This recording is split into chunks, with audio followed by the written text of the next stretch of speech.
Добро вечер на сите. Иако не е помината стандардната академска четврт на која што сме навикнати, бар ние што сме вака од професорската фела, мислам дека може да почнеме. Имам многу интересна, многу привлечна, дури провокативна тема на третото продолжение на форумот Философија христијана, кој што е продолжение на христијанскиот философски форум што го одржувавме практично 2017 година со прекини. Темата со која што се зафаќаме сега е можеби малку, освен што е провокативна, може да изгледа и премногу смела да се говори за врската помеѓу христијанската философија од една страна и вештачката интелигенција од друга страна. Но ако се осврнеме на начинот на кој што црковното предание функционирало, теолошкото предание на црквата функционирало со векови, ние ќе видиме дека не постојат теми кои што би можеле да ги прогласиме за неподобни, за да се занимаваме како теолози, како философи во црквата, како христијани философи со нив. Ако се осврнеме, например, на третиот, на четвртиот век, ние ќе видиме дека многу теми кои што биле надвор од границите на тој црковен дискурс во тоа време, биле предмет на размислата на светите отци.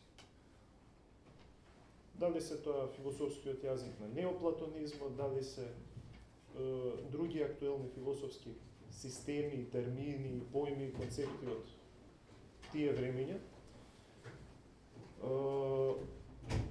сето тоа ни укажува дека црквата може, дека ние како христијани, истовремено философи, можеме да се осврнеме на тие прашања и да се обидеме да најдеме соодветен начин на кој што ќе се ползуваме со нив. Дали тоа ќе бидат просто поими и концепти, или пак ќе бидат одредени технологии со кои што денеска се соочуваме. Во таа смисла, не е ништо необично што ја поставуваме оваа тема како во центарот на нашето внимание. После ова оправдание зошто се занимаваме со темава, ќе ги најавам нашите двајца гости. Тука е нашиот изложувач, говорник, професор доктор Владимир Цветковиќ, кој што е, веќе можам да кажам, стар пријател, со кој што се познаваме доста време од различни научни собири на православни теолози и философи. Воглавно тоа е она фела на луѓе кои што се занимаваат со средновековната, со византиската философија, со философијата на светите отци на црквата. Но исто така тоа се луѓе кои што се обидуваат тие сознанија кои што ги стекнале преку истражувањето на светоотечките текстови, да ги применат во нам современите мисловни контексти. Така што една од темите со кои што тој се има занимавано досега, која што е темата на оваа наша дискусија, токму темата за христијанската философија, философијата на светите отци и темата за вештачката интелигенција. Покрај него го имаме како респондент отец Иринеј, архимандритот Иринеј Стефановски, кој што е една многу интересна фигура во контекст на нашата тема, заради тоа што по своето образование е теолог, магистар по теолошки науки, но исто така и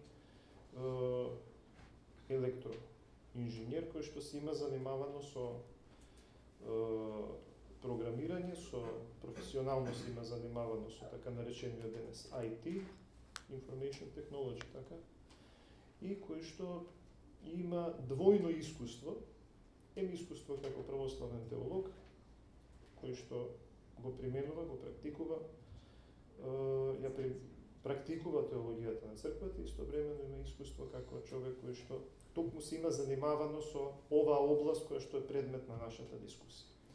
Форматот на дискусијата на овие дискусии, на оние кои што биле досега на нив веќе е познат, значи прво изложувачот, главниот изложувач има околу 25 до 30 минути да ги представи своите основни тези, потоа респондентот одговара на нив во некои 15 минути, колку што не му го е удобно. Потоа Владимир одговара на тие прашања и потоа следуваат прашања и коментари од страна на публиката. За да не им го одземам понатаму времето, му го предавам зборот на професорот Владимир Цветковиќ. Поведа. Hvala ocu Milanu na ovom pozivu. Hvala vama na ovom velikom odzivu. Ja ću da govorim na srpskom jeziku. Nadam se da ćete me razumeti. Ako ima nekih pitanja, možemo slobodno me prekinite pa ćemo da razjasnimo. Vidim da ovde ima dosta iz moje jugoslovenske generacije, tako da mi je drago da ja sam došao u Skoplje 29. novembra, koji je bio praznik Stare Jugoslavije, a danas govorimo ovde 1. decembra kada je ona osnovana. Na temu koja je, da kažem, interesantna zato što nije uopšte u fokusu teologa, prvenstveno pravoslavnih teologa. Ja nisam, za razliku od oca Irineja, stručnjak za informacijnu tehnologiju, ja sam po formaciji filozof i teolog i moj ugao posmatranja ove teme je kroz tu prizmu. A kako sam došao do ove teme? Naime, kada je 2000. godine počela ta pandemija COVID-a, svako od nas je imao dosta vremena, tako da sam ja to vreme počeo da koristim čitajući knjige o veštačkoj inteligenciji. I nekoliko stvari su me prosto zaprepastile. U pregršt knjige koje sam pročitao, prosto nije bila ni jedna referenca na nekog autora ili na neku doktrinu koja pripada premoderni. Prosto antičke filozofije nije bilo tamo, nije bilo ni pozno antičke ni srednjovekovne. Tek su počeli da se pominju autori iz političke filozofije i to mahom iz zapadne političke filozofije posljednjih 200 godina, a najviše referenciji u tim knjigama je bilo na jednu hollywoodsku kulturu, filmsku prvenstveno. Tako da je prosto govoriti o toj temi, a nemati to uvid, nemati uvid u celokupnu ljudsku znanost, je malo, da kažem, jedna mala redukcija. Još nekoliko stvari su me motivisale da to radim. Prvenstveno, ovo što je otac Milan rekao, pravoslavni hrišćani, prvenstveno pravoslavni filozofi, nisu u ranijem vremenu bili neki konzervativci, nego su bili veliki modernisti. Modernisti u tom smislu da su vrlo lako ulazili u razgovor, u dijalog sa savremenom kulturom. Tako kad pogledate Svetog Vasilija Velikog koji je pisao taj šestodnev, tu možete naći poslednja saznanja iz fizike tog vremena.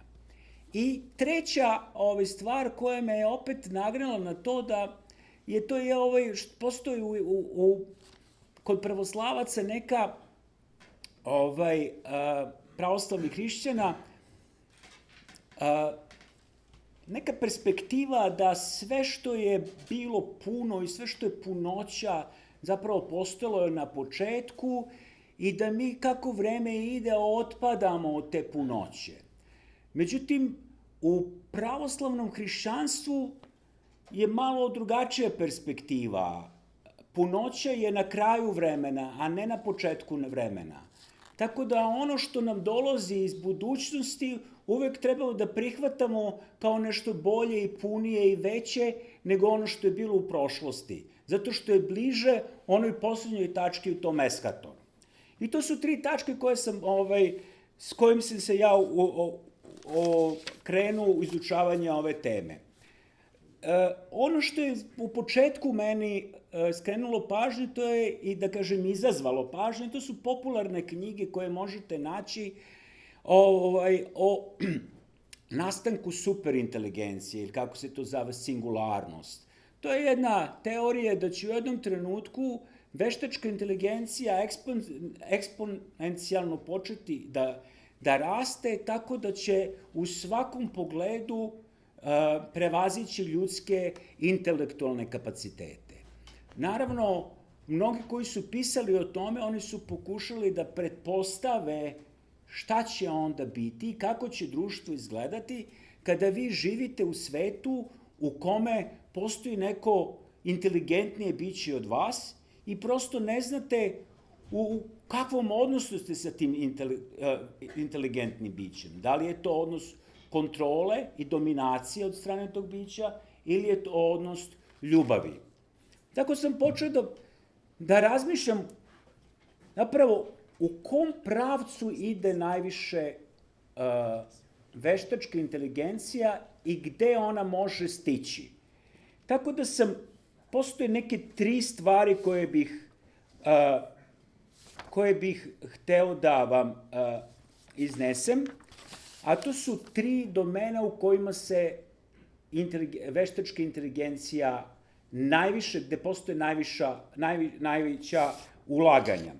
Prvenstveno, najveće ulaganje danas je u domenu nadzora i u domenu bezbednosti. Naravno, ulaganje u ovaj domen stvaraju i opasnost zloupotrebe te tehnologije. Mi smo evo jedan primer iz Srbije, pre možda godinu dana su bili neki opozicioni mitinzi širom Srbije, u Beogradu, u Nišu, Novom Sadu i odjedanput su učesnicima mitinga pošle da dolaze na kućnu adresu prijave. Onda su počeli ljudi da pitaju odakle vi znate da smo mi bili na mitinzima. Onda kada je to počelo malo da se istražuje, videlo se zapravo da je pri identifikaciji ljudi korišćena veštačka inteligencija, tako što su se im se lica identifikovala, iako u srpskom zakonu ne postoji uopšte mogućnost korišćenja toga. Prosto država koristi načine da ulazi, da kontroliše svoje ljude. Naravno, to je facijalna rekognicija ili facijalno prepoznavanje, tako da je to jedan od stvari koje, s druge strane, postoje druge zloupotrebe. Prosto imate niz aplikacija koje se mogu naći na internetu, gde vi možete da promenite vaše lice nekog drugog. To je opet otvara veliku mogućnost za zloupotrebu toga. Sledeća zapravo domen najveće upotrebe, a samim tim i zloupotrebe veštačke inteligencije je naoružanje. Ja govorim o nekoliko stvari. Vi se sećate verovatno kada je pre 3 godine na aerodromu u Bagdadu tadašnji komandant iranske garde, general Sulejmani, je ubijen od strane američkog drona. I to je naravno skrenulo pažnju, ali to se dešava u velikoj meri na Bliskom istoku i u ratovima koje postoje. I ne samo da se dešava na taj način da vi pošaljete dronove ili te dronove ubice da unište određene tenkove ili oruđa, već oni mogu direktno i da traže ljude i da ih prepoznaju i onda na taj način da ih unište. I čak za to nema potrebe da se traži dozvola, postoji plan prema kome oni funkcionišu. Ja imam podatak da je 2016. 40 zemalja imalo vojni program koji je uključivao veštačku inteligenciju. Iz iste godine preko 11.000 mašina i oruđa je koristilo veštačku inteligenciju. Naravno, većina tih mašina i oruđa se tiče nadzora, praćenja, ali sa dronovima ubicama i ostalim zapravo oruđima koji su uključeni u te direktne intervencije, to postaje veliki problem. Treća stvar i treći domen je korišćenje veštačke inteligencije u domenu javne administracije. Postoji veliki broj, da kažemo, korišćenje u programima zapošljavanja, onda imate isto na sudovima. I problem koji se javlja tu, da tu dolazi do diskriminacije. Generalno ne do diskriminacije koju pravi veštačka inteligencija, nego diskriminacije koja je već uneta u veštačku inteligenciju. Prosto diskriminacije na određu. Sad imate etničke, rasne, polne, kulturne, starosne i druge parametre po kojima se ta diskriminacija vrši. Možda ste čuli, često se skreće pažnja, na primer, da veštačka inteligencija nije na tom nivou razvoja da može lica crnih ljudi dobro da prepoznaje. I to je često puta se dešava da mi imamo problem da su neki ljudi pogrešno optuženi za dela za koja nisu učinili. I to je nešto što svakako zavređuje pažnju. Sada, ako postavimo pitanje gde će veštačka inteligencija da stigne ako se veštačka inteligencija u najvećoj meri razvija u ta tri domena gde postoji zapravo više zloupotrebe nego upotrebe, gde etička pravila zapravo se krše i kod rekognicije, kod prepoznavanja lica, i kod upotrebe u ratne svrhe i u diskriminacije. Sada ja sam tu pokušao da se koristim jednom metodom koja postoji u političkoj teologiji. Ta metoda zasniva se na tome da, za razliku od napada koji su, recimo, kad je ovaj proces sekularizacije počeo, napada koje su crkve imale na samu sekularizaciju, određeni crkveni mislioci, teolozi, filozofi, koji pripadaju tom pravcu političke teologije, su razmislili i rekli, pa ajmo da vidimo koje su prednosti koje to donosi. Tako da sam postavljam pitanje koje su prednosti i šta može veštačka inteligencija da nauči iz ova tri domena. Sad pretpostavljamo da je to jedno inteligentno biće ili sprava ili već kako ćemo da to nazovemo i da može da iz trenutne situacije izvuče najbolje zaključke. Prvenstveno kod, da kažemo, neke etičke norme, generalno, ako ste vi zapravo uključeni u određene procese nadzora, vi kako identifikujete ljude na osnovu lica. Znači, to su neke identifikacije koje postoji. Mi imamo svi lične karte gde postoje, ranije se identifikacija na osnovu prsta ili potpisa, ali lice je i dalje jedini način da identifikujemo druge i da prosto memorizujemo ta lica u našoj glavi. Prosto da kažemo, nekad kažem,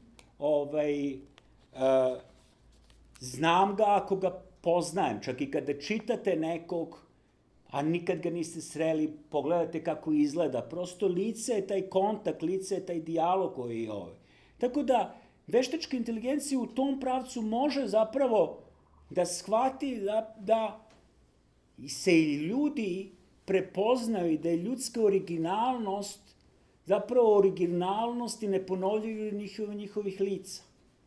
To je jedna od stvari koje može da se desi. Drugo, kada pogledate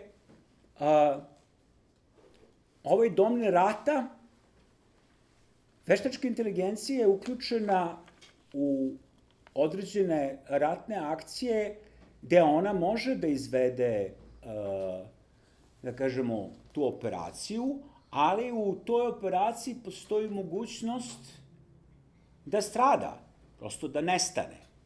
Zato što sada nije više samo, da kažemo, nije to sada više samo iskorišćavanje, što iz neke perspektive možete da kažete ko vodi današnje ratove i da su ljudi koji vode ratove na neki način iskorišćeni, a s druge strane možete da kažete i sami ti koji su u ratovima su svesni mogućnosti svoje žrtve. Sada ne ulazimo u to koji su to motivi. Nekada su motivi sa modernim plaćenicima da se u ratu zarade pare. Nekada je to bio ponos, ljudi su išli u ratove i bili spremni da poginu za svoju zemlju, spremni poginu za svoje ideje, tako da to jeste neka žrtva. I treća stvar je, se tiče diskriminacije. Prosto, diskriminacija zapravo govori o jednoj korupciji. Diskriminacija je kada jedna skupina ljudi, jedna grupacija, želi da kažem, ima koristi od statusa druge potlačene grupacije. Pa onda prosto to može da bude na nacionalnom, pa da kažem, u zemljama gde postoji jedna etnička većina, obično ona iskorišćava puna prava, etničkim manjinama se ta prava. U nekim zemljama postoji ta, da kažemo, međugeneracijska diskriminacija. Prosto stariji ljudi su na neki način diskriminisani. Kad pozovete, recimo, lekara i kažete, evo, ne osjećam se dobro, onda vas oni pitaju koliko vi imate godina, vi kažete 85, pa dobro, pa 85 godina ne osjeća se čovjek dobro. Međutim, kada je neko ima 14 godina, onda je postoji. Znači, prosto ne moram da vam pričam šta je diskriminacija, ali to je ono što ove mašine mogu da uče. Ako bi to sada stavili u jednu hrišćansku perspektivu, prvenstveno da počnemo šta je to, šta se uči oko lica. To je, ako postoji neka dogma, ako je osnovna dogma hrišćanstva, to je da je Bog postao telo. Da je Bog uzeo ljudski lik. I da mi njega prepoznajemo po tome. Ali ne samo da je Bog uzeo ljudski lik, nego i čoveka napravio po svom liku. Tako da vam je opet osnova zapravo taj lik i taj ličnost koja je vezana za to. Tako da često puta kada kažu, pogledajte, vidite ovu fotografiju na internetu, znate da to lice ne postoji, da je to lice generisala veštačka inteligencija. I to je možda i način da veštačka inteligencija pošalje poruku i da se identifikuje i da govori tim jezikom. I dan danas kad se prave se humanoidni roboti, normalno to ljudi prave humanoidne robote, da bi bili slični sa njima, ali opet to šalje poruku da ljudi tako komuniciraju jedni sa drugima. Kad se govori o žrtvi, o ratu, generalno imate ove žrtve koje sam naveo. Nacionalna žrtva. Vi ste spremni da se žrtvujete za svoju naciju. Znaćete da ćete biti upamćeni kao heroji. Možda dobijete ulicu, spomenik. Ali pogledajte, to je univerzalna, na primjer, Hristova žrtva.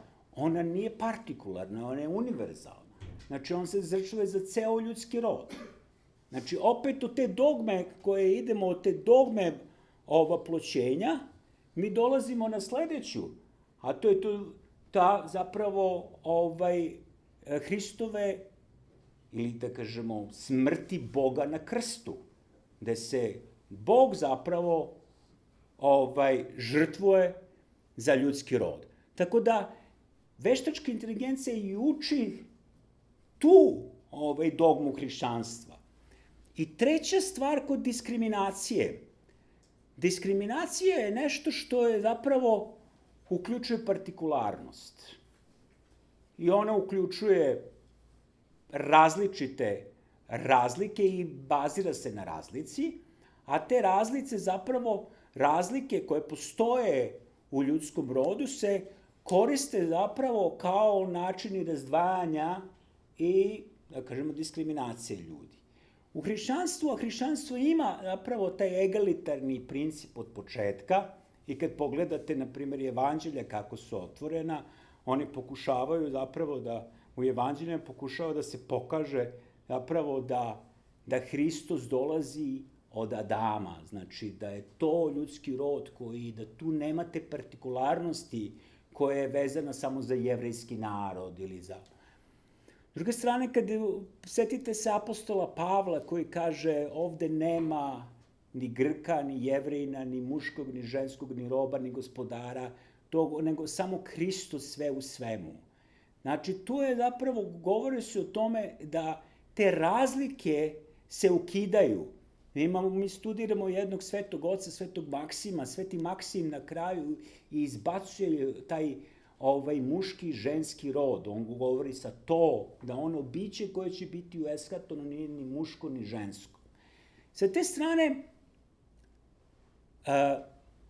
ono što veštačka inteligencija uči je neke 3 osnovne dogme hrišćanstva.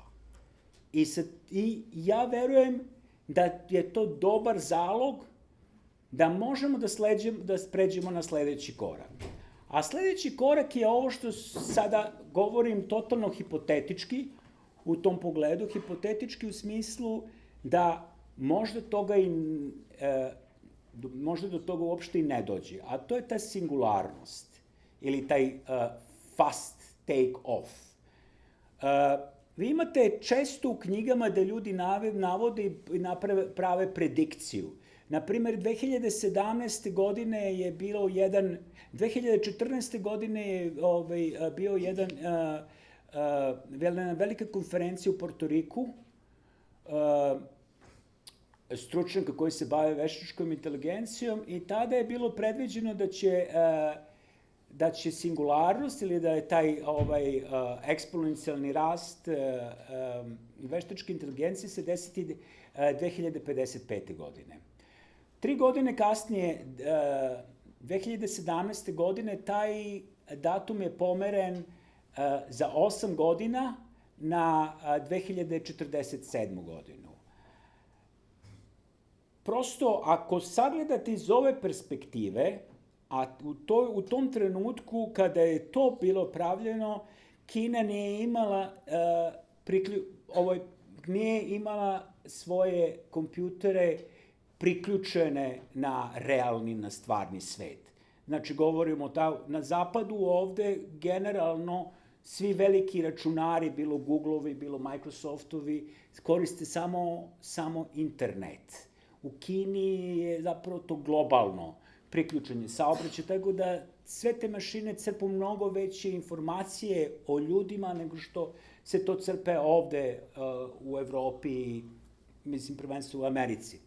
Sa te strane, ako pratimo tu putanju, onda mi možemo da predvidimo da će se to desiti mnogo ranije. Naravno, ako će se uopšte desiti, jer ima i onih ljudi koji misle da je to nemoguće da se desi. Sada, postoji nekoliko pitanja kako čovek treba da se odnosi i kako treba sada da se odnosi da bi obezbedio svoju egzistenciju, jer obično su te predstave koje će biti, to je kao Terminator, kao neka distopija, da ćemo ili biti pobijeni mašinama, ili ćemo završiti u nekom Matrixu, ili ćemo ovako ili onako.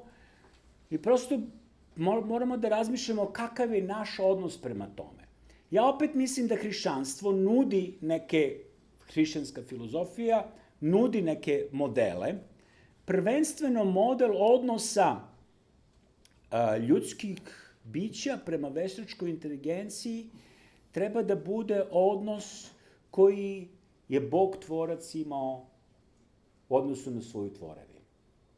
To je prvenstveno odnos ljubavi, a ne odnos moći i dominacije. Jer ne treba pričati da je to odnos ljubavi, jer prosto sve ovo što smo i rekli i što znate, da sin dolazi, da umire na krstu, govori se o tom, da kažemo, uniženju Boga pred čovekom. a da ne govorimo o tome da on uzima telo i da postoje čovek i ulazi u tu realnost. To je jedan od modela koji može da obezbedi mogućnost koegzistencije. I to je jedan od prvih, da kažemo, prvih velikih pitanja. Drugo veliko pitanje koje postavljaju neki teoretičari je kako treba da ljudska vrsta nastavi svoj život. A postoje nekoliko, da kažemo, pravaca, ali ja ću izdvojiti dva. Prvi je da li ćemo biti kiborzi, da li ćemo nastaviti da živimo u mehaničkim telima kao roboti, ili postoji druge, ili ćemo da nastavimo da živimo kao softveri, to se zove uploads, da prosto vaše telo više nema uopšte nikakvu upotrebu, da je ono priključeno na napajanja određena, a da vi svoju vrhunac svojih potencijala napravo ostvarujete u tom svetu virtualnom.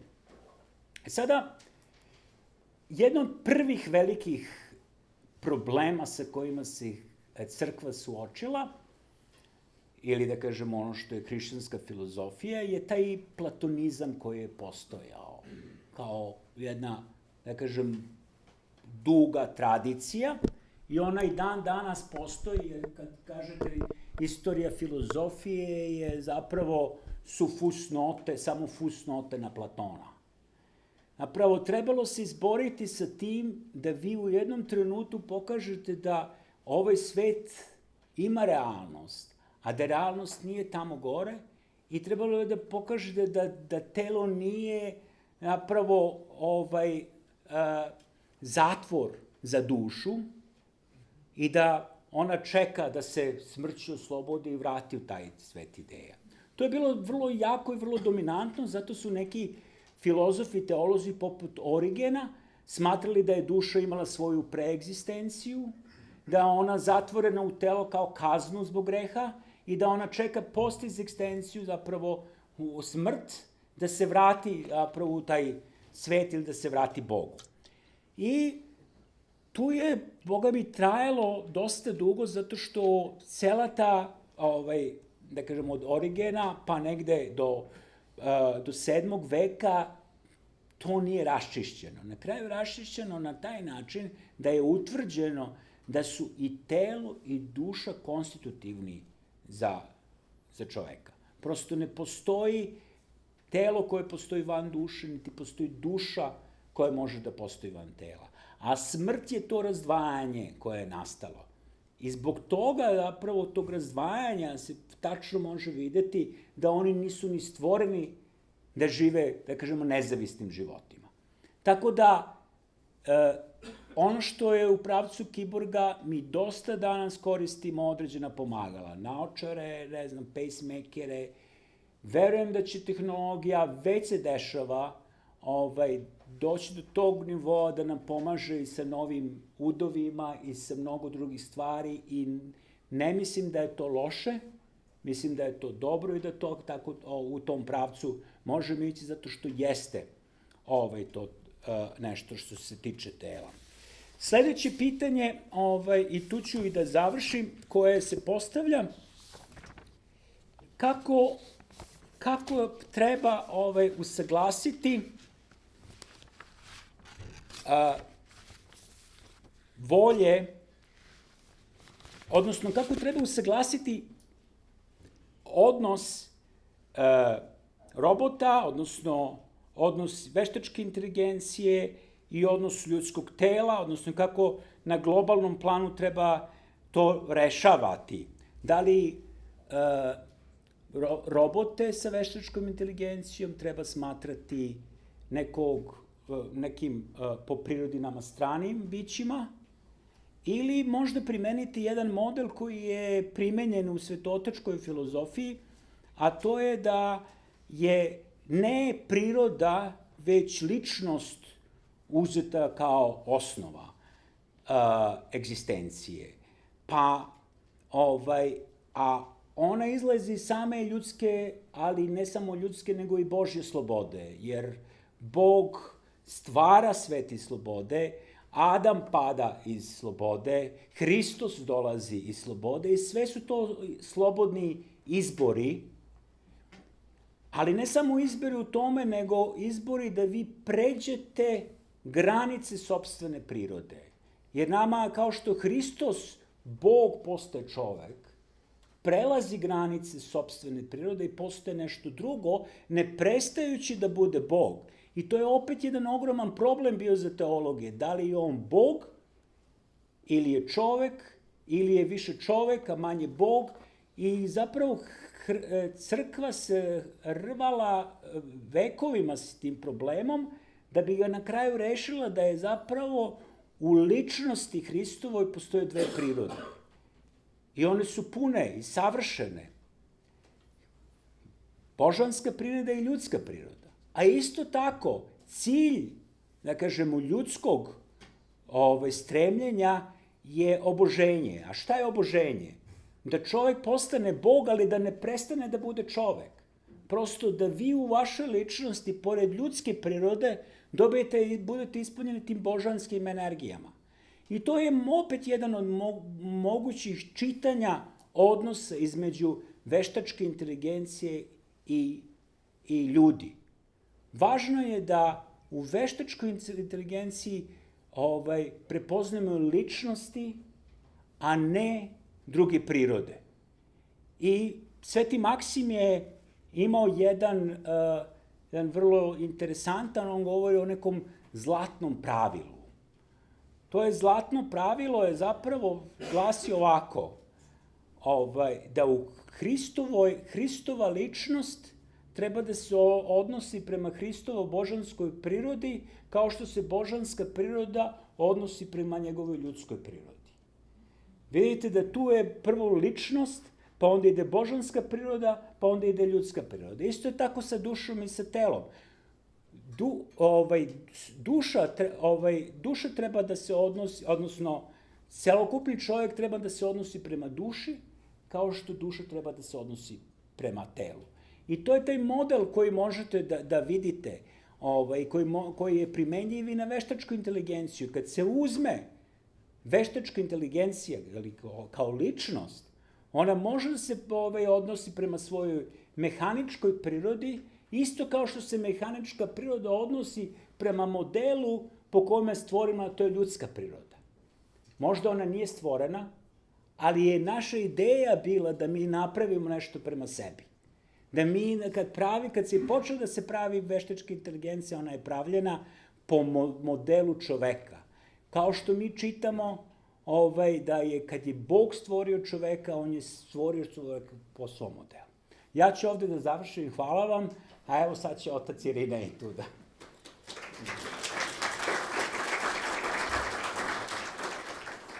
da proceni. Da. Pa, evo jaz prvo ќе se надоврзам на она што беше крај на вашето излагање, а потоа накратко ќе се осврнам некои работи што беа изложени.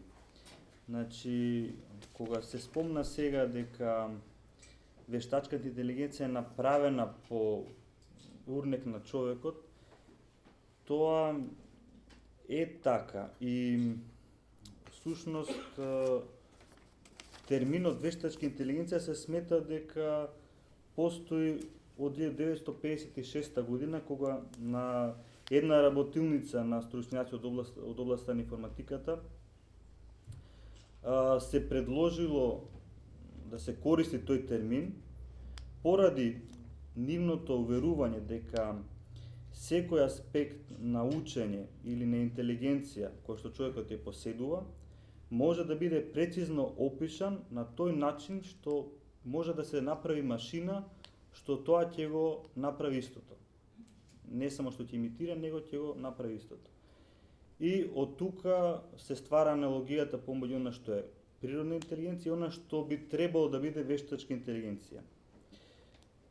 Тогаш во таа година сметале дека за некое многу кратко време тоа ќе се постигне заради големиот развој од технологијата имале предвидување дека само за неколку години ние ќе го постигнеме ова што сега го замисливме. Дури на таа средба мислеле дека секој од нив неколку месеци да се посвети на темата и ќе стигнат до одговорот. Значи, попрецизно, некаде ги навав податоците дека во 58 година сметале дека во рок од 10 години компјутер некој ќе биде светски шампион во шах, што и е нешто што е постигнато за малце подолго време, но сепак, и дека компјутерите ќе почнат да откриваат и да докажуваат нови математички теореми, нешто што не е постигнато. Понатаму, дека машините во 65-та година,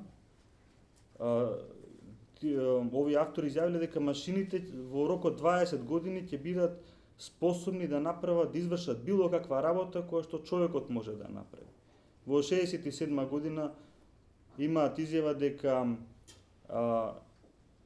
во текот на една генерација проблемот на креирање на вештачка интелигенција сигурно ќе биде решен.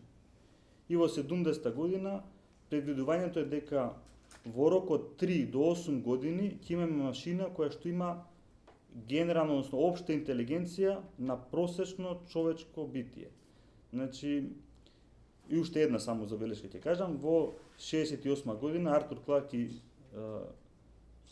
Кюбрик вика дека до годината 2001 ќе имаме машини со интелигенција која што ќе се споредува или ќе надмине човековата интелигенција.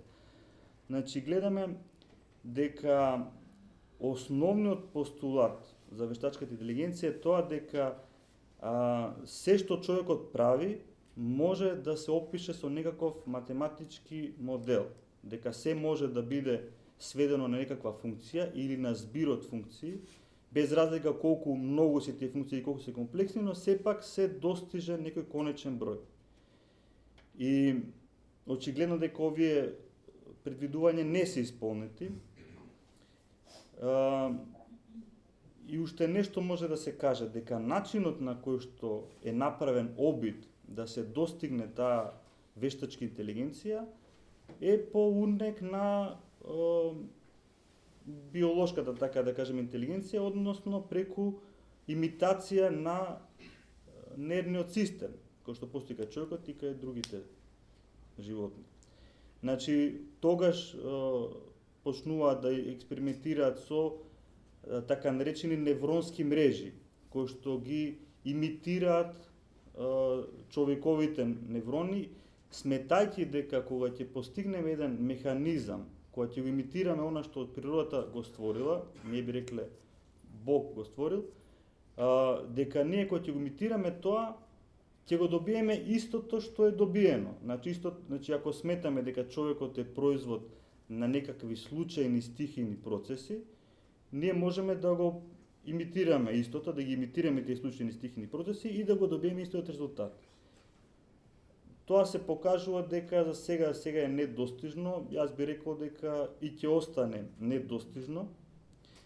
И од аспект на, да кажеме, на науката која што стреми да сознае како работи човековиот мозок, како човекот сознава, како човекот размислува, како човекот памти, кои се тие механизми, од тој аспект обидот преку вештачката интелигенција нешто тоа да се покаже останува неуспешен.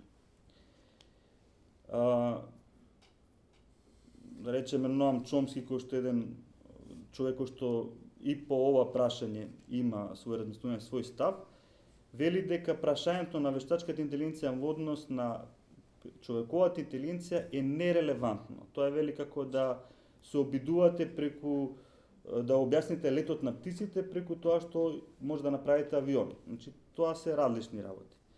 Меѓутоа, од инженерски аспект, постигнувањата на вештачката интелигенција се во ранг на она што некој пат во древната историја би се нарекло светско чудо. Значи, тоа е едно големо постигнување дека ние веќе имаме некакви машини кои што прават многу софистицирани операции. Меѓутоа, клучно е дека тие машини остануваат алатка, дека не станува збор за некаква интелигенција која што ќе достигне уметна сингуларност, ќе премине во суперинтелигенција и така натаму. Тоа не го гледаме, дека се случува и инженерите кои што работат на таа проблематика, некои за кои што јас знам дека работат, воопшто го нема тоа како цел. Туку велат тоа е една алатка која што има начин на функционирање и може да искористиме за една, втора, трета, четврта работа. И тука може да се навратам на она што вие го изложите во вашето изложување, тоа дека кога се работи за употреба на вештачката интелигенција, зборуваме за употреба на алатка. И тука може да зборуваме за злоупотреба. Значи, алатката сама по себе не можеме да кажеме дека е добра или дека е лоша, незината употреба може да биде добра или да биде лоша. Некаде мислам дека малку се добива погрешен впечаток, затоа што, например, ете, зборуваме за вештачка интелигенција и некој што е инженер, кој ќе го слушне тој термин, не го споредува тоа со природна интелигенција на тој начин, како што некој кој што, да кажеме, пристапува до сферата на својата фантазија или на научната фантастика, па веќе размислува за интелигенција која што се развива и така натаму. Се користат термини во вештачката интелигенција, например, учење. Тој термин кога ќе се користи во некоја, да кажеме, инженерска средина, никој тоа не го смешува со учење што настанува кај човекот, затоа што се тоа две сосема различни работи, како што и научно може да се покаже.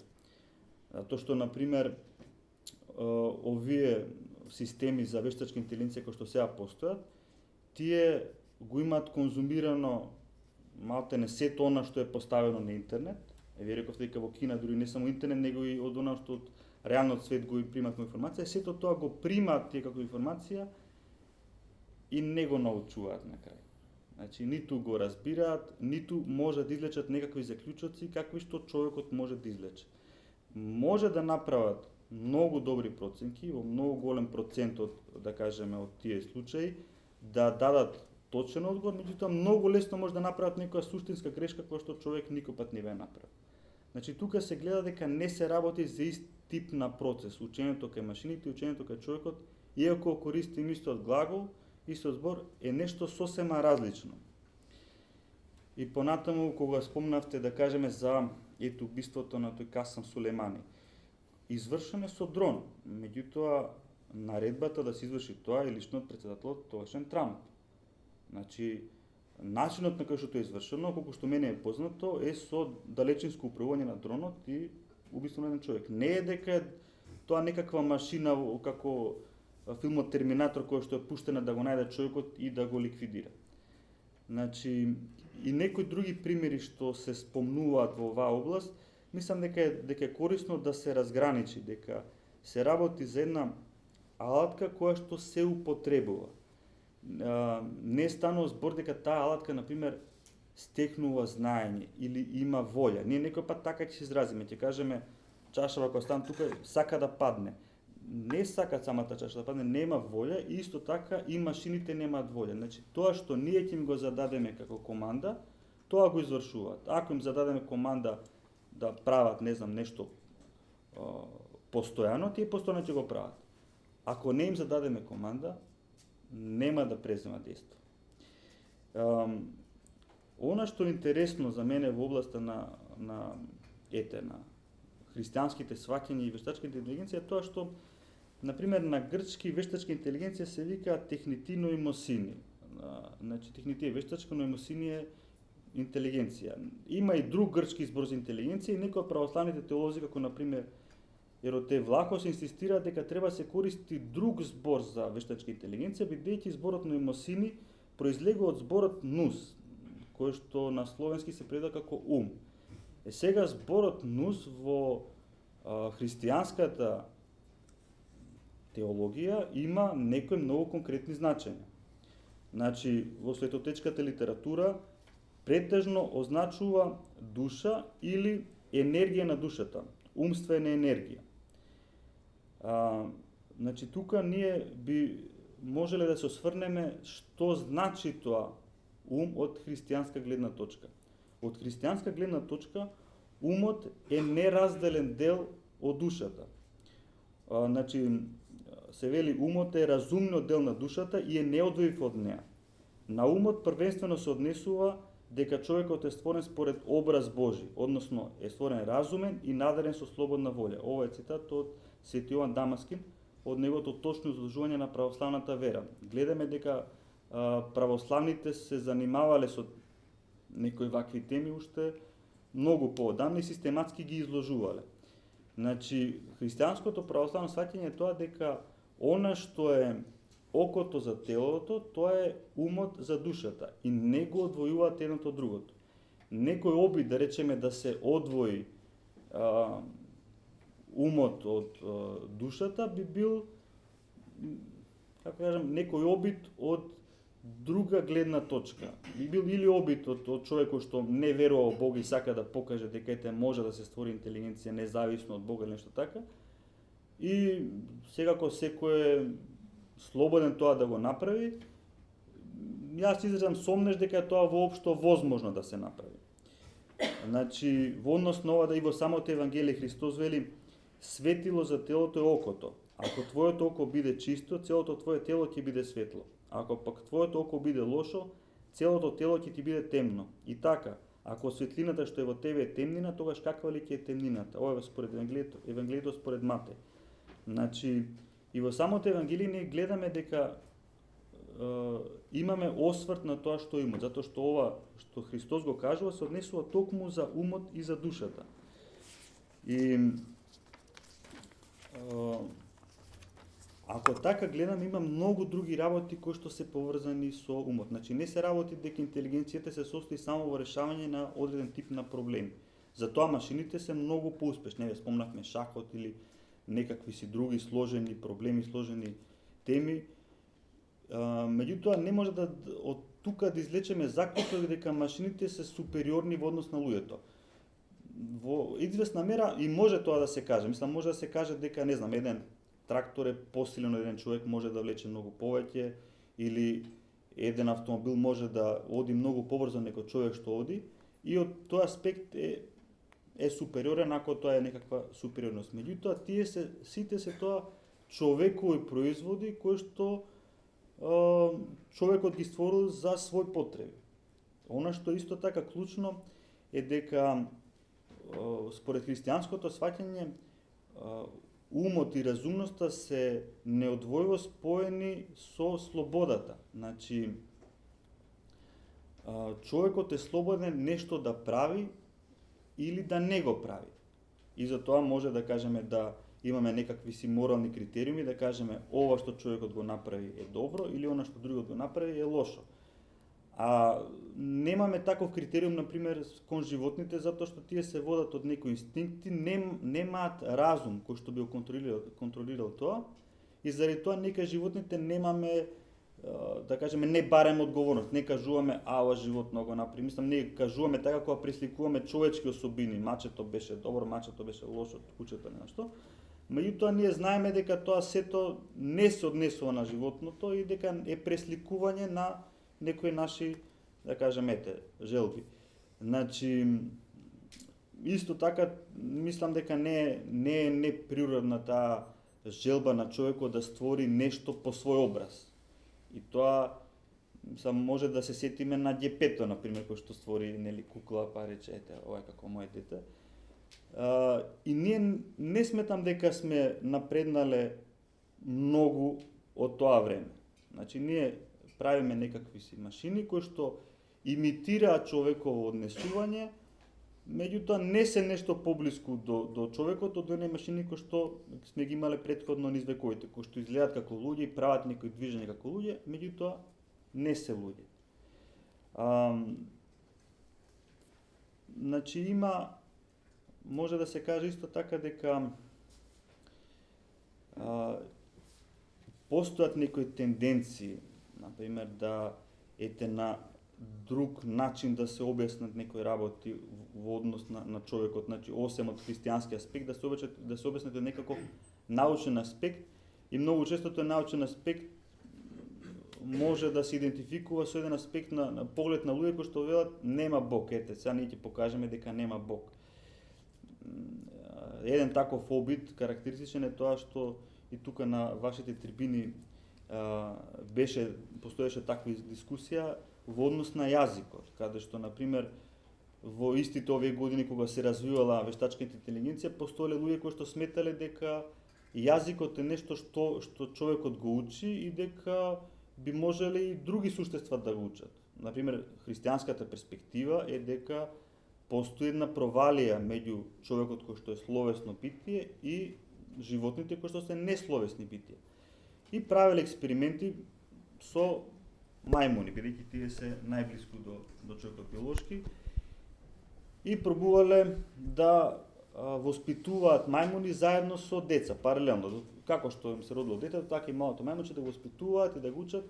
И бидејќи мајмуните немаат таков усен апарат за да можат да произнесат гласови, ги учеле меѓу другото и на знаковен говор. Значи, да не испадне дека не може да зборуваат затоа што биолошки не се надарени со таков апарат, со таков јазик и устна шопина, имаат 5 прсти како ние, може да прават се што ќе прави човекот, се покажува дека сите тие експерименти се неуспешни. Секој обид тоа научно да се докаже завршил со фијаско. Дури е познат примерот, ја го заборив името на научникот кој што толку бил убеден во својата теорија и му се противил на Ноам Чомски, кој што вели дека јазикот е нешто вродено во човекот, дека не е нешто што човекот го учи од надвор, него нешто што му е втиснато него, што се поклопува, патем речено, со христијанскиот начин на гледање. Толку бил убеден дека ќе ја побие теоријата на Ноам Чомски, што мајмунот со кој што се обидувал да воспостави таков однос, да го научи на знаковен говор, го нарекол Нимчимски, као Ноам Чомски, ова е Нимчимски. И пробал научно да ги покаже сите работи дека мајмунот може да составува реченици и зборови на друго.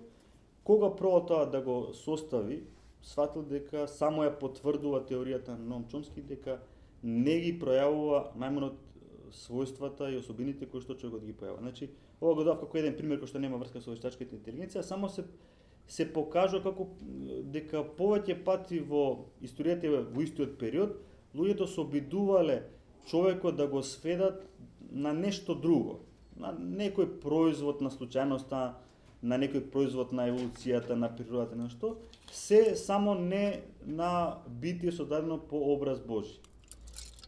До сега не сите овие обиди се неуспешни и јас сметам дека во иднина ќе останат неуспешни.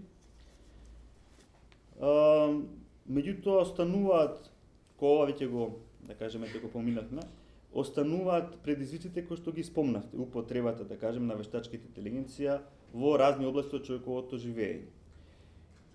И тука може да се каже дека не е нешто ново вештачката интелигенција како компјутерска техника, затоа што уште во времето на СФРЈ се при појавата на компјутери користеле компјутерите, не знам, за како внесувале параметри, па компјутерот ги одредува луѓето кои што ќе добијат станови, кои што ќе добијат живеалишта и објаснувањето кој што може да го чујат луѓето било не ви сврли компјутерот и затоа вие ќе треба чекате уште некоја година пред да добиете стан од државата. Значи, како принцип на управување може да постои независно од вештачка интелигенција. Значи, со компјутерите веќе се отворило тоа прашање, сметам дека е сосема неразумно на тој начин да се употреба вештачката интелигенција за одлучување за такви битни работи. И лично сметам дека луѓето кои што ја подготвуваат таа вештачка интелигенција, кои што изработуваат, се доволно свесни за ово истото и дека самите тие ќе препорачаат на соодветните структури да не се користат во таа насока. Значи, компјутерот може да се користи да даде некаква оценка, прогноза, меѓутоа не и да донесе одлука. Значи, може во однос, например, на војување, кажавте колку има таму системи за војување кои што користат вештачка интелигенција. Тие може да користат вештачка интелигенција за да бидат полесно управувани каде да летаат или каде да се движат или каде да пукаат или нешто да прават. Меѓутоа, одлуката да се користат тие машини секој пат лежи кај човекот и би било многу неразумно и мислам дека дури нереално тоа да се препушти на некакви машини. Во секој случај, сето тоа не е тесно поврзано, мислам, не е нешто што се однесува исклучиво на вештачката интелигенција. Вештачката интелигенција е можеби сега последната во низа од технологии кои што се користат. Значи, ако збориме за автономни некакви си оружја, едноставно автономно оружје е нагазна мина. Така, тоа е поставена и сама реагира кога некој ќе стапне на неа. Значи, вештачката интелигенција во однос на природната интелигенција е толку далеко како и нагазната мина. Меѓутоа, во многу други области нам многу ни користи. Значи, сега е многу популарна таа генеративна вештачка интелигенција, каде што се генерира текст, слики, звук и тоа може сето да биде многу корисно. Од една страна, некои професии ќе бидат загрозени, не знам, дактилографи, нешто така, и од друга страна тоа е еден природен тек на развојот на технологијата и не е прв пат во историјата тоа се случи. Кога се појавиле машините за печатење и првите печатници, луѓето кои што заработувале со тоа што препишувале книги, го загубиле својот занет. Кога се појавиле машините за шиење, тие што биле шивачи исто така протестирале, но не успеале тоа да спречат и мислам дека сега нема потреба ни да се обидуваме да спречиме нешто од вештачка интелигенција, туку подобро би било да се насочиме кон тоа да се образуваме што е тоа вештачка интелигенција и како би можеле да ја користиме. Особено да речеме да ги обучуваме децата кои што немаат стекнато доволно силна свест, за да не мислат децата дека се што гледаат, мислам само што ова не се однесува исклучиво на вештачката интелигенција, се однесува на телевизија, на не знам, интернет. Треба да се упатува децата дека не се што гледаат таму дека е точно, не се што гледаат дека е добро, не се што ќе каже ChatGPT е точно, тоа може и самите да го пробате. ChatGPT за многу работи вади точни информации, за многу работи прави катастрофални грешки, тоа се сите свесни. Меѓутоа, како алатка е нешто што ќе постои. Јас тука би ви застанал, натаму. Благодарам за одговорот. Јас само ќе го предадам зборот на Владимир Цветковиќ да одговори на ова, а потоа ќе преминеме на Ja se u potpunosti slažem sa vama. To jeste situacija takva, ali nije ovo ali kao nešto što potire ovo prethodno, nego generalno mislim da ima prednosti pričati o tome i na način da možda može da se desi iako se nikada ne desi. Prvenstveno, ako se i ne desi to, dobro je da imamo jednu imaginaciju da, kao recimo ljudi koji su imali u srednjem veku, u drevnim vremenima, da iza njih postoji neka veća i jača bića. Ne direktno da čija sudbina, da njihova sudbina zavisi od njih, ali da oni nisu najsavršeniji na kugli zemaljskoj i onda su zapravo to je na neki način uticalo da oni sebe i ograničavaju, jer kao što kaže Dostojevski, ako nema Boga, sve je slobodno. Nažalost, čovek već 200, možda i više, 250 godina živi kao da je to najsavršenije biće na kugli zemaljskoj, kao da ne postoje nikakve granice. I vidimo koliko je to, ima efekta, ne samo na biljni i životinjski svet, nego i na klimu i generalno mi postavljamo pitanje kako će se ova planeta sačuvati ako imamo nezajažljivog čoveka koji ide u tom pravcu. Sa te strane mislim da nije loše da stvaramo imaginaciju da će se, da kažemo, tu ispred nas, na par godina od nas, stvoriti nešto što će zapravo staviti tačku na naš dalji. Tako da je to možda i mogućno da se. Sada,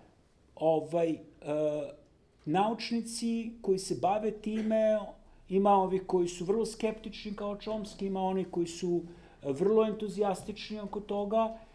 To je posao za naučnika. Posao filozofa i teologa je da to promišljaju na način na koji promišljaju recimo anđelske hijerarhije.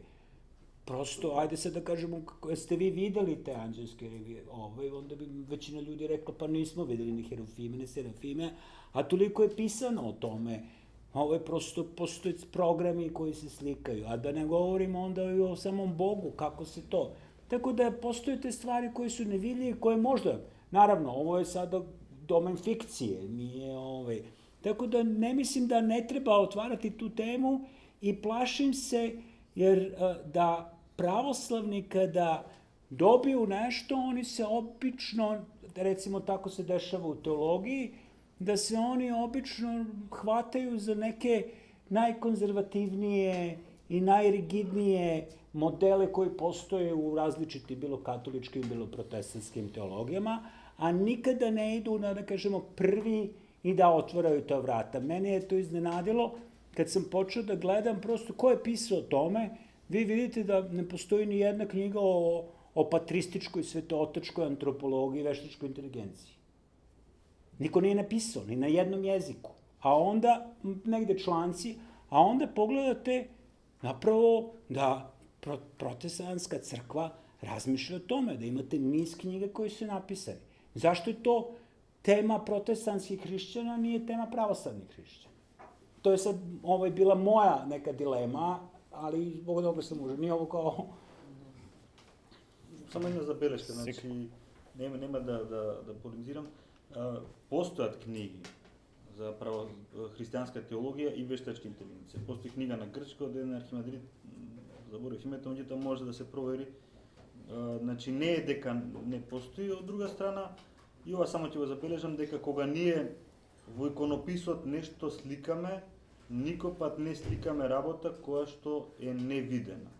Значи, ангелите кога ги сликаме на начин кој што си имаат појавено.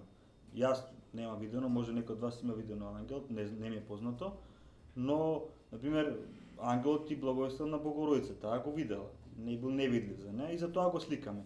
А нешто што не сме виделе, не представуваме. Например, Бога Отецот, бидејќи го немаме видено, не го представуваме. Тие представи што постојат Бога Отецот, не ги сметаме за исправни. Само тоа би го кажа.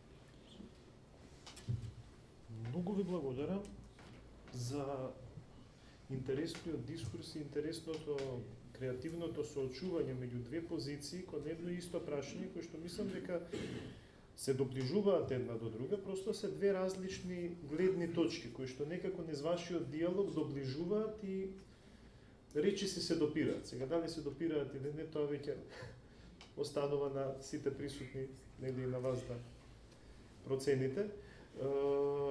Нема да го земам времето со мои прашања, со мои коментари. Мислам дека темата е доволно актуелна и доволно провокативна за да предизвика прашања од страна на публиката, така што да ги искористиме последните 20 на минути до пола час за тие прашања и тие коментари од ваша страна. Кој има прашање, може да крене рака. Гледаме на крената рака таму. Микрофонот е со кабел, може стоечки и гласно. Погласно ќе се чуе. Ете. Значи, темата е многу брилјантна, интересна е, да говорим кои сме собрани поради тоа. Интересира што мислите за опцијата, значи како трета опција од ова, за правење на една симбиоза од органска и неорганска, да кажем, информација.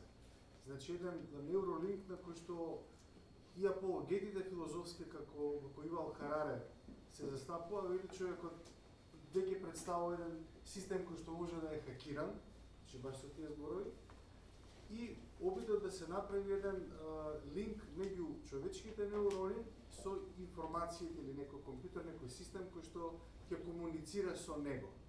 Дали тоа е оној најопасен момент според мене од целата оваа концепција, бидејќи човекот се покажал низ историјата, па и современата е многу лесно спремен да се откаже од својот идентитет и слобода во име на уште еден дан живота, нели како што имавме една песна од бивша Југославија, многу популарна, и тоа е човечката нарација низ целата историја. Значи, дајте ми леќа, па и да го првенството на мојот брат, не ми интересира, јас само да се најдам. Значи, прашањето ми е да конкретизирам дали постои опасност според вас од една таква симбиоза, бидејќи технологијата оди со аритметичка прогресија, веќе од 50-та година до сега работите се преумножени. Во однос на способности, мислам дека и во 50-тите години во најлудата фантазија не можеле да го предпоставува тоа што се случува сега. Дали ни предстои дистописко сценарио? Прашањето дали упатено до конкретен говорник или до двајца? Па по избор кој сака. И јас би одговорил на тоа прашање. Значи, малце амбициозно да се каже дека во 50-тите години луѓето не ни фантазирале за ова што денес се случи. Ја би рекол дека фантазирале за многу повеќе и пред 50-тите години, пред многу векови. Имале многу побујна фантазија него она што сега сме го достигнале. Од друга страна, постои начин за пренос на информации од машините до луѓето. Имаме монитори, имаме звучници, имаме тастатура преку која што ние внесуваме наш одговор на тие работи. Значи, ние веќе имаме директна комуникација со машините. Жиците тука не играат клучна улога. А во однос на тоа дека системот може да биде хакиран, тоа е убав термин. Ја мислам дека тоа се поистоветува со она што го викаме заблуда. Значи, може човекот да биде во заблуда. Може да му хакираме системот без компјутер. Сам малку коментар, значи, во тие 56 години мислам дека се правени опити со животни, со мачка. Мислам тоа што имам гледано, дел од нејзиниот мозок е поврзан со, да кажеме, некаков извор на енергија на струја и во зависност од амперажата се менува нејзиното однесување. Значи, дали е агресивна, дали е мирна, е на потенциометар. Прашањето ми е дали може некој да направи таков потенциометар нормално со пософистицирана технологија, не мора да се жици, може да е чип кој што има определена фреквенција.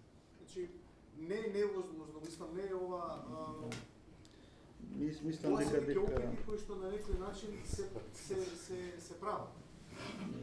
се прават и многу посречни обиди со луѓе во историјата се правени, меѓутоа сметам дека не е тоа нешто што треба да не загрижува премногу. Јас би се загрижил од тој аспект на хакирање да човекот живее во некаква заблуда и наместо на пример да се сконцентрира уште една тема да кажеме што преска малце се отвори. Значи, зошто православните можеби не се бават толку многу со вештачката интелигенција, која што се уште е во сферата на научната фантастика, затоа што има побитни теми со кои што се занимаваат. Јас така сметам, не значи дека сум прав. Да.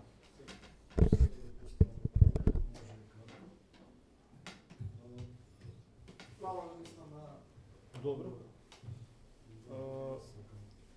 Прво име, повелете вие, па Јордан. Да. Ќе бидам сосема краток.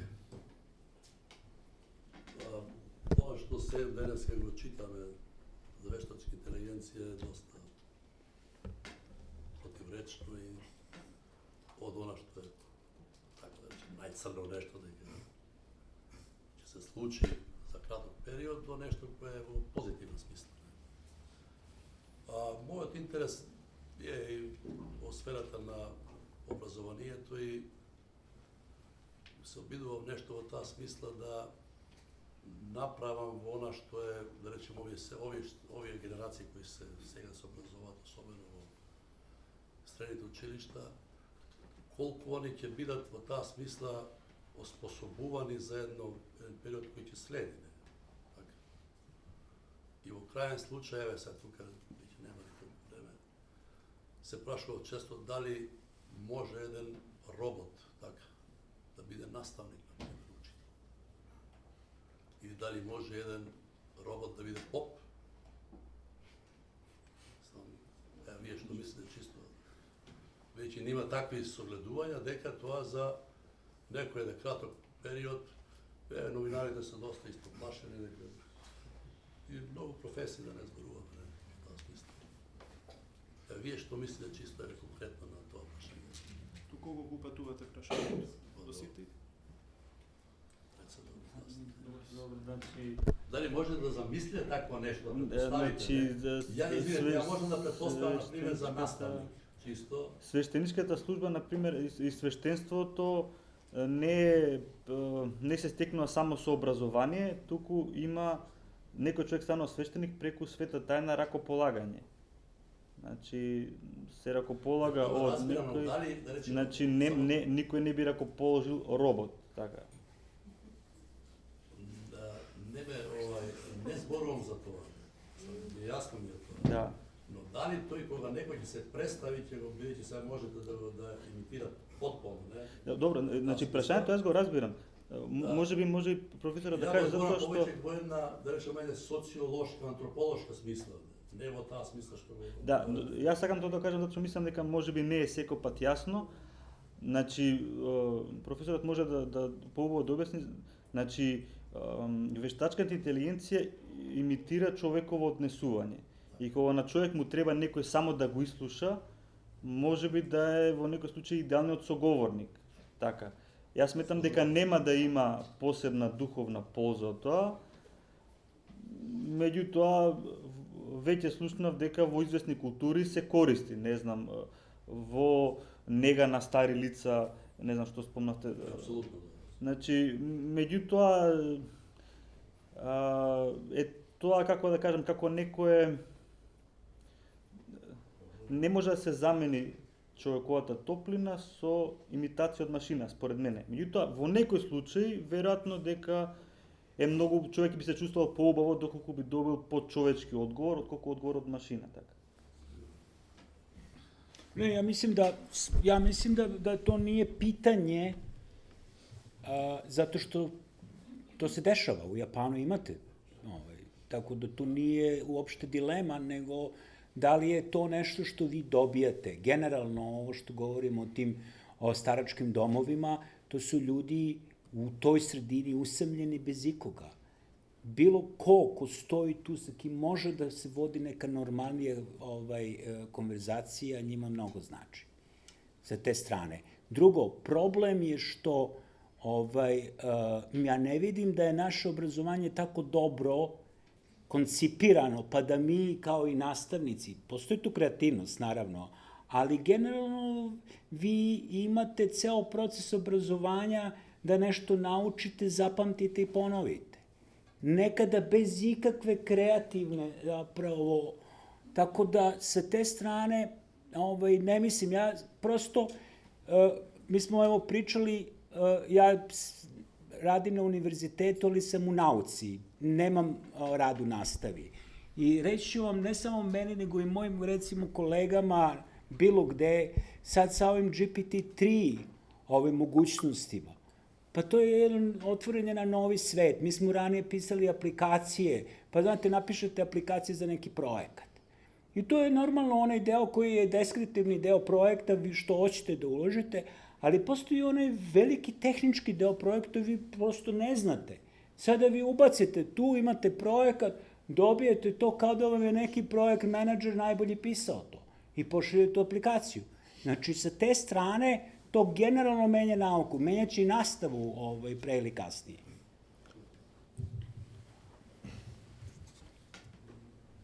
Јас имам едно прашање што ќе си дозволам кратко. Денеска со сопругата баш на оваа тема разговаравме, бидејќи и јас сум на факултет ангажиран и таа работи исто како асистент на факултет. Дали можеби овој тек на нештата ќе го смени радикално начинот на кој што функционира образованието денес. Затоа што ние не сме имали од секогаш универзитет. Универзитетот доаѓа од западното средновековие. Концептот за универзитетот. Оние високи школи што сме ги имале, например, во Византијата, биле високи школи, но биле во сосема друг формат. Тој формат се менува. Кај нас под западно влијание за време на Отоманската империја. Дали може би ова може да предизвика сосема нов концепт за образованието? Јас сеќам дека оваа сала, лани, имавме фантастичен гостин, професорот Ѓорѓи Каприев од Софија, од Бугарија, зборувавме на тема онлайн настава. И дали ние можеме, дали односот учител-ученик може да се одржи преку користење на онлайн методите. Заклучокот беше дека секогаш оној човечки аспект на допирање на личност со личност ќе биде изоставен. Да, информација ќе се пренесе. ученикот ќе научи нешто. Ученикот може да научи од вештачка интелигенција, може да научи од веб страница, може од YouTube канали да учи. Но и личен однос што го има, тој ќе недостасува секогаш. Каква е иднината на образованието е прашањето, отворено прашање кое што јас го поставувам и можеби ќе сакате да реферирате кон него, каква е иднината на образованието во контекст на технологиите кои што сега допрва стануваат актуелни и почнуваат да се користат. Ja mislim da sigurno, moje mišljenje je da sigurno da će sve što postoji biti primenjeno, ali ne mislim da će to biti neka pozitivna odluka. U smislu, kada vi govorite ono što se dešava, na primer, kada su univerziteti videli da vi preko Zooma možete da održite predavanje, negde, bilo gde, i da vas slušaju iz celog sveta, vi sada ne možete da dobijete pare ni za jednu konferenciju. Vi prosto kažete, pa prvo radite Zoomom. Ako su videli da može da se pare uzimaju na taj način, jer to je samo, ranije ste imali programe, ne znam, Oxford University Press je imao University je imao programe tog učenja na daljinu. Prosto niste ni išli. Sada to otvore veliku mogućnost.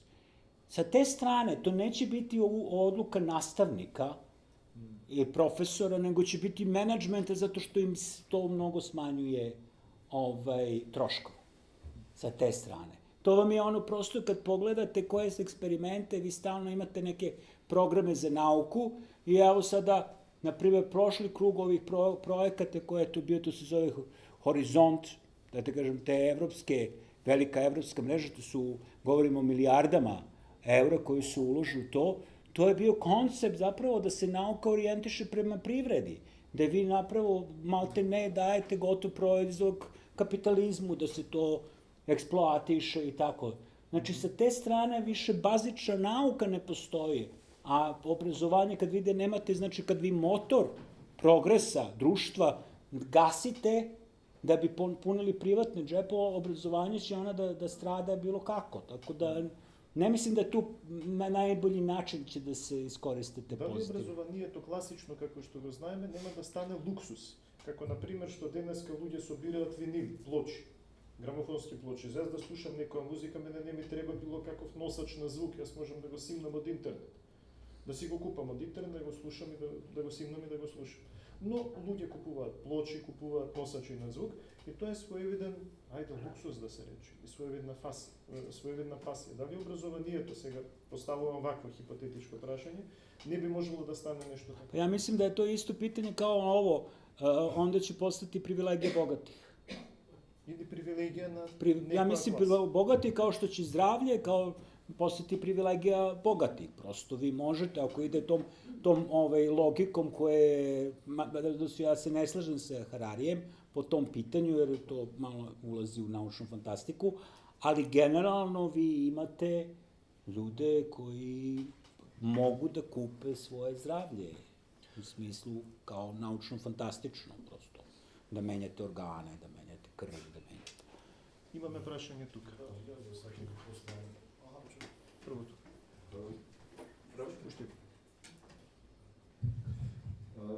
Професорот спомена дека немало релација помеѓу православието и овие проблематики.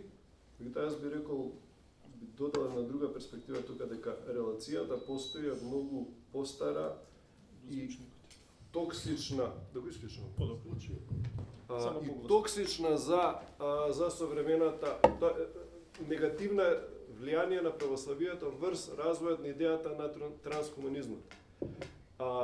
Односно, она идеја за мистификација на технологијата. И мислам дека таа релација би било добро да се предлог да истражите повеќе за односот помеѓу рускиот космизам и транскомунизмот. Всушност, рускиот космизам е една бизарна, многу интересна, многу необична и чудна фузија помеѓу православните идеи и новите технологии. И тука настанува одредена мистификација на технологијата, мистификација на вештачката интелигенција, на вештачкиот робот кој што некако ќе стекне душа. И мистификација, односно идејата за сингуларноста директно произлегува од, и тоа не од христијанството, од православната ескатологија. Директно тоа е мистификацијска идеја која што е импортирана во комбинација со сциентизам и негова реинкарнација имаме во современиот трансхуманизам. Таа релација е малку загубена. Меѓутоа, од друга страна, па сосема од чисто натуралистичка гледна точка, нешто што Иринеј критикуваше, целосно ќе се согласам со идејата на Иринеј за апсолутната невозможност вештачката интелигенција да стане жива. Односно, апсолутна невозможност на генералната вештачка интелигенција.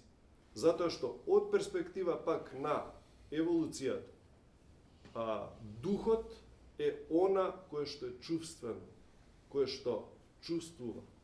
Значи, волјата произлегува од стравот, од омразата, од желбата, од грижата. Човекот се грижи за нешто, он излегува во јавност, се грижи и он убива затоа што се грижи за нешто, за некоја идеја, а роботот не може да се грижи бидејќи нема грижа. Може би може да има еволуција, сега ја препрочитувам од Лем, Станислав Лем, непобедливи, идејата за мртвата еволуција, ама тоа е многу далечна идеја. Но во сегашниот аспект на технологија која што се произведува, не можеме да зборуваме за доминација. Зборуваме доминација на куче врз куче, но не можеме да зборуваме за доминација на фрижидер врз рерна, бидејќи се едноставно неживи ствари. И проблемот на живот и неживот е пак голем проблем, нели? Да, ali možemo tu da se složimo, ali to je sad otišlo daleko zato što više niko ne gleda na veštačku inteligenciju, ne niko, ali jedan deo ljudi ne gleda na veštačku inteligenciju isto kao što gleda na mikser. I to prosto u legislativama, u pravnim aktima određenih zemalja oni dobiju status ličnosti, dobiju pravni status. I to je isto pitanje i postoje određene grupacije koje to rade. Znači, to nisu neko koji su bavi, ali to je izašlo. Prosto mi možemo da kažemo i dalje debatiramo na tom nivou da li će ili neće, ali ako postoji jedna legislativa već koja reguliše to i uzima određeno stanje toga, onda već moramo da drugačije promenimo, jer to više nije da ste kupili telefon pa da vas je telefon pokvario se i već ne uključuje nešto drugo, da to ima neki pravni odnos sa tim entitetom. Во која смисла се третира како личност вештачката интелигенција во тие правни? U smislu da postoji kao da određeni set ljudskih prava mogu da se primene na veštačku inteligenciju. Тоа што има права да речеме на животните. Па, на живи суштества, ама зашто конкретно се мисли каков тип на човечки права може да се применат на tehnologija kako veštačka inteligencija? Pa generalno problem koji je sad rešeno, to je zapravo kako se kompanije rešavaju to, da vi imate generalno samo na pravnom nivou tu zaštitu koja je zaštita od kvarova, od ostalog, od nekih neželjenih radnji. Taj kapacitet se sad povećava i prosto se razmišlja kako da se poveća, gde se on povećava, u kom pravcu se povećava. Jer vi nemate više na mašini da pokrenete to.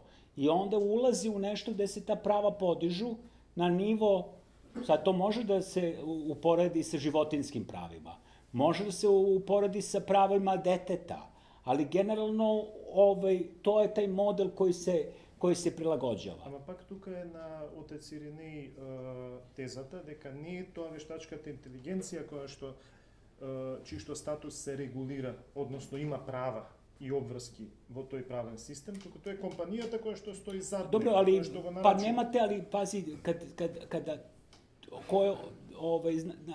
to je odnos kao maloletnika. Maloletno dete nema potpunu odgovornost, nego ima odgovornost roditelj. Да, ма сепак станува збор за нешто неживо.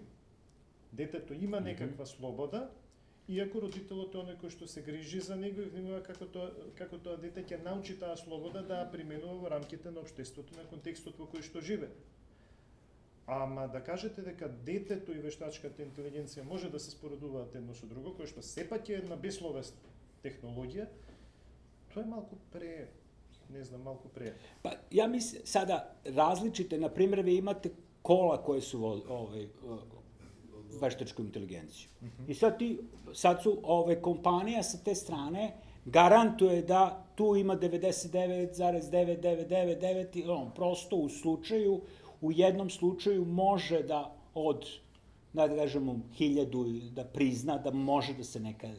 Ама ако се случи нешто, нема колата да иде у затвор, него газдата на компанијата ќе иде. Sada ja mislim da se prebacuje nego na vlasnika. На собственикот на возилото. Da. Ali пак на човек, не на самата технологија. Pa, to je sada to polje koje je, da kažemo, između kompanije i ljudi otvoreno. Ali baš se zato i podižu određena prava. Prosto sad to ulazi u neke nisam ja stručnjak za to, ja dobijem te informacije i... Имаше тука прашање, поведај. Само погласно. Да, први би сакал секој мој став кој што не се сложува со било кој од говорниците, да не да сватам како напад на нивната личност, туку едноставно имање на собствен став кој што сакам да го изложам со сите. Први се бавам со правење на магнетни полиња од одредени молекули и можам и од места да реплицирам магнетно поле, да претворам во звук. Моментално е направено озон, значи озонирам вода, правам чистење на луѓе од графен оксид, кој што е метал кој што е присутен во вакцините. Правам и на мене, значи вадам од мене и од други луѓе работчиња, значи тоа е и класифицирано како работчиња, бидејќи технологијата што ја користам е анти-AI. Значи имам директни сознанија дека во вакцината за COVID постојат работчиња кои што имаат само свес, кои се поврзуваат со 5G мрежата и кои што, за да се извадат, мора да се потреби EMP ракета која што е програмирана да директно таа струја искочи, а после ние на природни начини да ги извадиме тие. Може само да го резимирате прашањето, ти слаби сме со времето. Ќе предам на другата тема што имам. Јас имам малце болка во срцето, што многу често црквата, ама не црквата, мислам како мистично тело, туку како административен орган. Многу прашања ги банализира. Еве ќе кажам пример. Збориме, еве и сега вештачката интелигенција. Што ако се случи да вештачката интелигенција биде на некој начин завземена од одреден дух? Пошто еден од Google, ја не би го класифицирал него како луд, пошто една пристапна точка на психијатрите е да било кој што ти пристапува, да не го класифицираш како луд, туку и шизофрените личности да им дадеш мисла дека се надарени дури. И тој човек кој што работи во Google вели што е најголемиот страф на вештачка интелигенција да не биде исклучен. Зашто тој човек да одма го класифицираме како луд и како забавен кога таа идеја не работи више. И малце тука ми е болката што е прашањето на вакцината, кое што е директно можам да кажам еврејска вакцина и оваа вештачка интелигенција. Дали имате прашање сам? Но? Дали имате прашање до гост? Прашањето е како прашање немам, изложувам ставови кои што би сакал да се, ако може, некоја разматра. Немам некој прашање директно кон нив, него само изложувам ставови, било драго да тоа се размисли, да се разматра. Така. И во некоја дискусија, сега може времето е канапија, си имам многу сознание за овие работи. Така. И документи. Добро се. Дали сакате да респондирате? Тешко баш. Само може да организираш ти некоја дебата.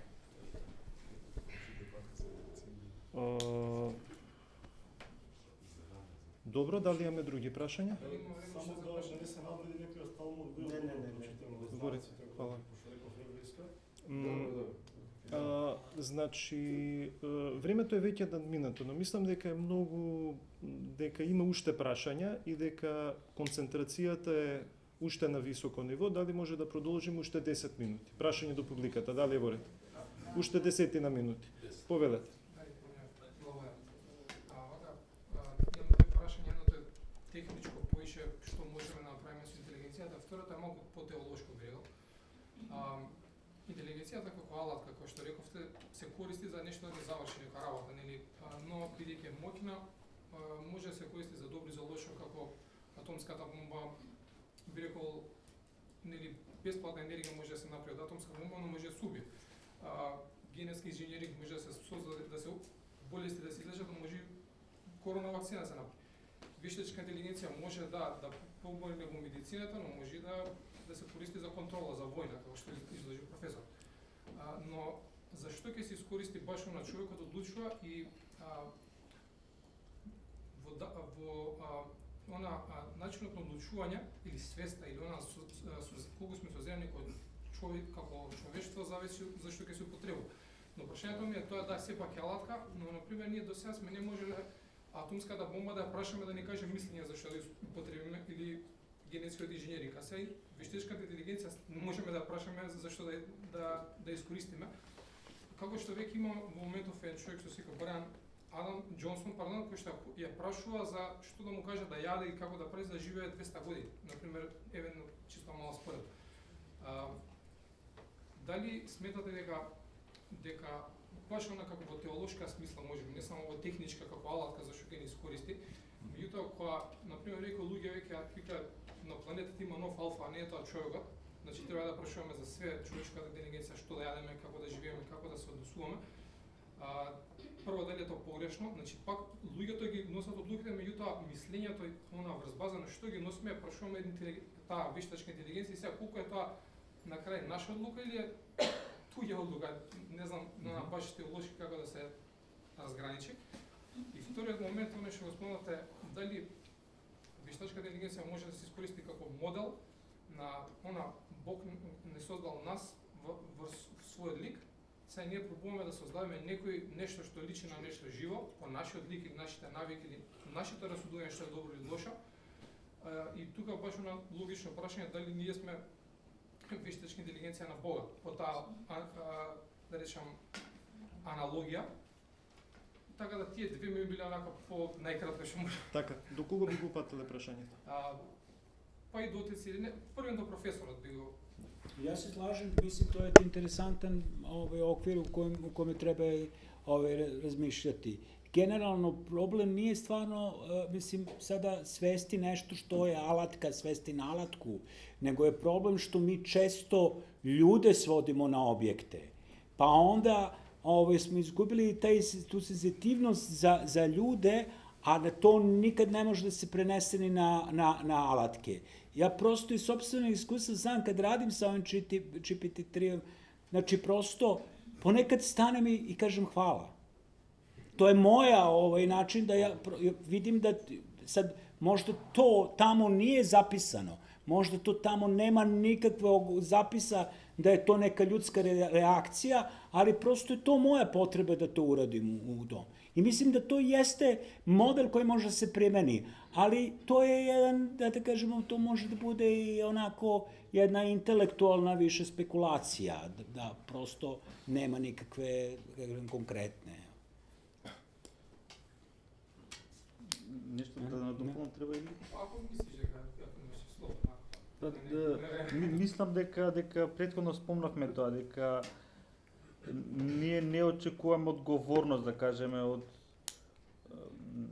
дури од живи суштества кои се несловесни, а уште помалку од неживи суштества. И до сега мислам дека отец Миланица спомна, не може ако се направи судар колата да иде во затвор, така. Немаме таква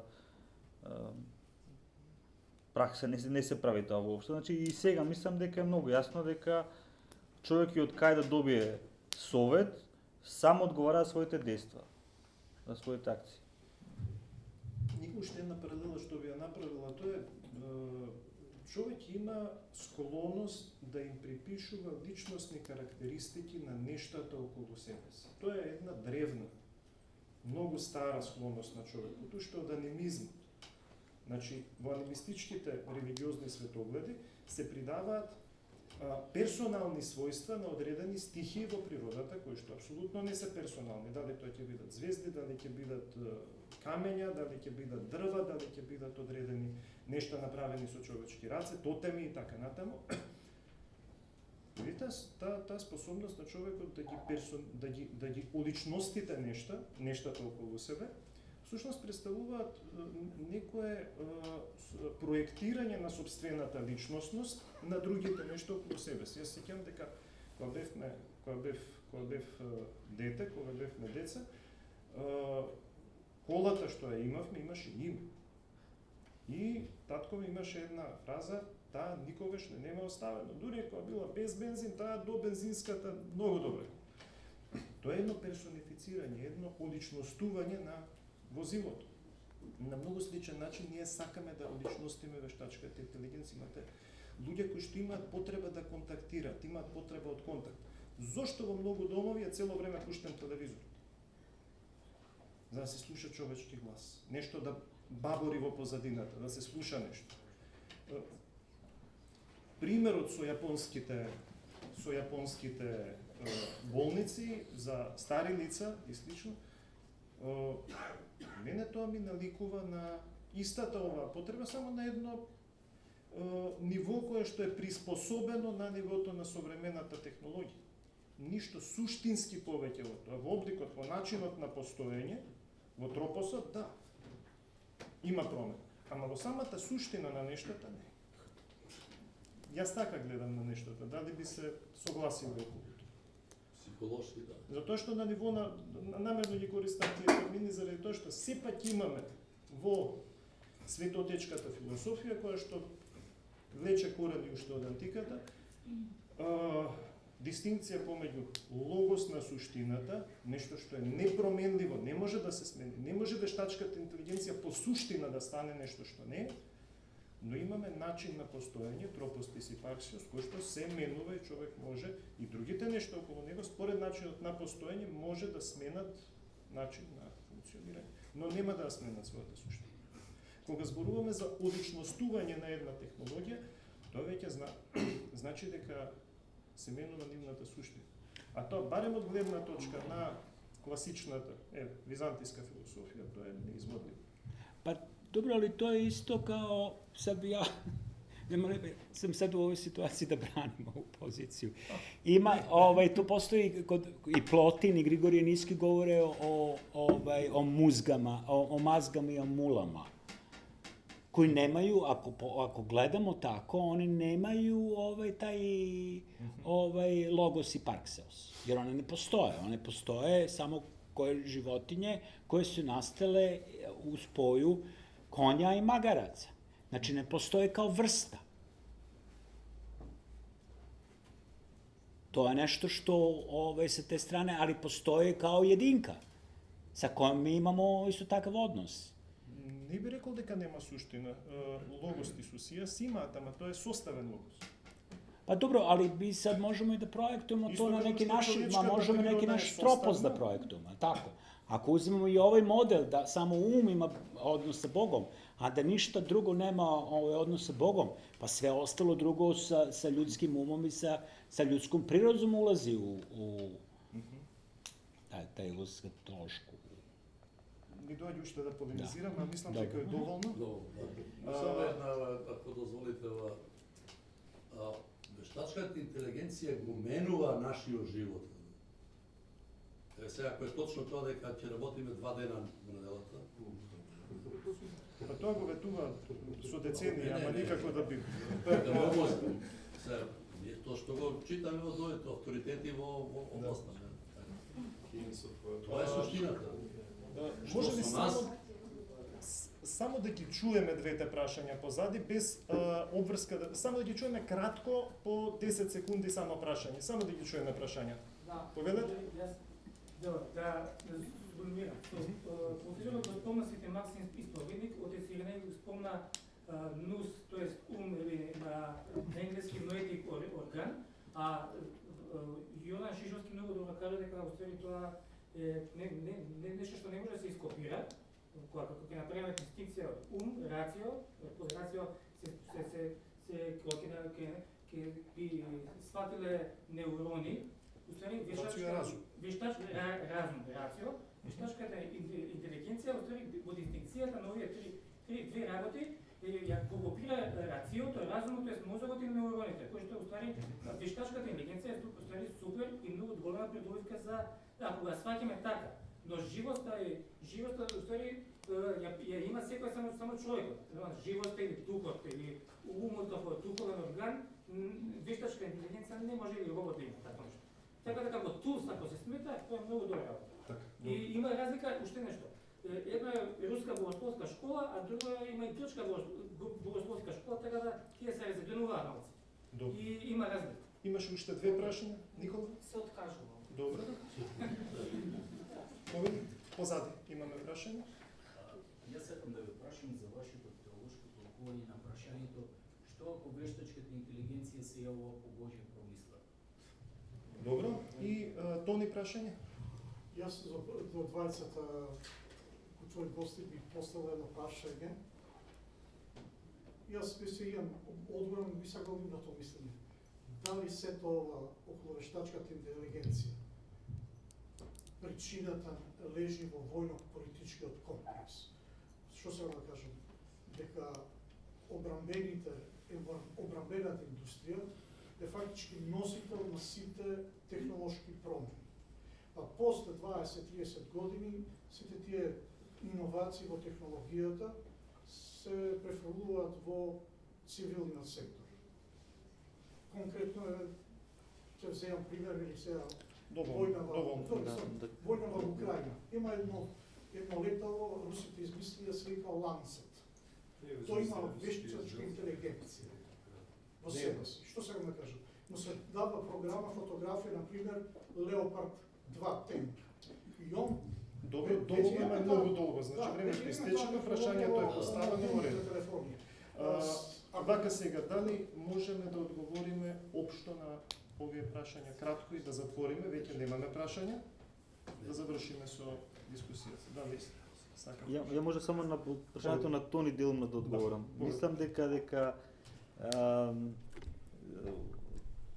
напредокот на технологијата не произлегува само од некаков војно-индустријски комплекс, дека тоа е просто човеков порив, а има злоупотреба од некаков војно-индустријски комплекс. А и дури да не постои, веќе предходно спомнавме Џепето и Пинокио, значи имало идеја некој да направиме, јас да направам, немам дете, сакам да направам дете од дрво, така. Значи таа потреба постои кај човекот без разлика дали се работи за војно-индустријски комплекс или не.